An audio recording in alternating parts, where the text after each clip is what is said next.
അപ്പോൾ ഇന്ന് രാത്രി എൻ്റെ പഠിത്തമൊക്കെ കഴിഞ്ഞു കേട്ടോ. അപ്പോൾ ഞാൻ എൻ്റെ അലമാരത്തെ തുണി അങ്ങ് മടക്കി വെക്കാമെന്ന് വിചാരിച്ച്. അപ്പോൾ ഞാൻ ഓരോന്നായിട്ട് കട്ടുമ്പോൾ കുറേ തുണിയുണ്ട് കേട്ടോ. അത് വലിച്ചിട്ടുകൊണ്ട് ഞാൻ മടക്കുന്നതാണ്. ഞാച്ചി അലമാരേൻ്റെ ഉള്ളിൽ കയറി ഇരുന്നിട്ട് കളിക്കുന്നുണ്ട് വാതിൽ അടച്ചിട്ട് കേട്ടോ. അപ്പോൾ ഓൻ എന്നെ വിളിച്ചിട്ട് ഓൻ്റെ കളിസാനം എടുത്തു കൊടുക്കാൻ പറഞ്ഞു കേട്ടോ. അപ്പോൾ ഞാൻ പിന്നെയും തുണി മടക്കിയും കൊണ്ട് നിൽക്കുകയാണേ. അപ്പോൾ ഞാൻ തുണിയൊക്കെ മടക്കി വെക്കുന്നതാണ് കേട്ടോ.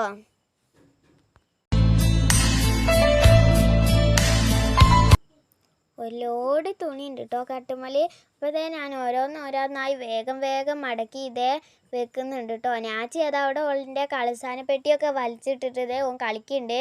എന്നിട്ട് ഞാൻ കണ്ണാടി എടുത്തോട്ട് അതൊക്കെ ഇട്ടിട്ട് എനിക്ക് കാണിച്ചു തരുന്നുണ്ട് കേട്ടോ. അപ്പോൾ ഞാൻ അയൽക്കാരൊക്കെ പറയുമ്പോൾ ചീറ്റൊക്കെ ഉണ്ട് കേട്ടോ. ഓനിതേ നമുക്ക് കാണിച്ചു തരുന്നുണ്ട് കണ്ണാടിയൊക്കെ ഇട്ടിട്ട്. അപ്പോൾ എൻ്റെ തുണി അങ്ങനെ ഒരിയാനെ മടക്കി കഴിഞ്ഞു കേട്ടോ. ലാസ്റ്റത്തെ ഞാൻ കൊണ്ടുവെക്കാണ്. അപ്പോൾ എൻ്റെ അലമാര മടക്കി കഴിഞ്ഞ്. അപ്പോൾ ഇത്രയേ ഉള്ളൂ. ടാറ്റാ.